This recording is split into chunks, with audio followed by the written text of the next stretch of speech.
can puff us up.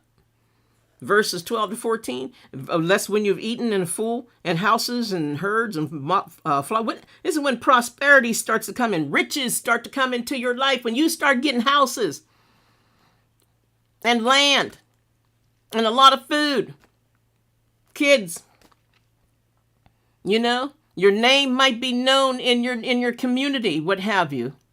Mine's not, but that's okay because God knows my name. Hallelujah. Amen. I'm happy. I'm cool. Hallelujah. Amen. Houses, herds, money, comfort, none are sinful. The danger is the heart rising against God. The heart rising.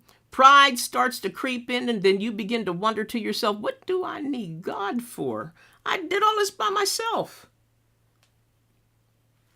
There you go. Devil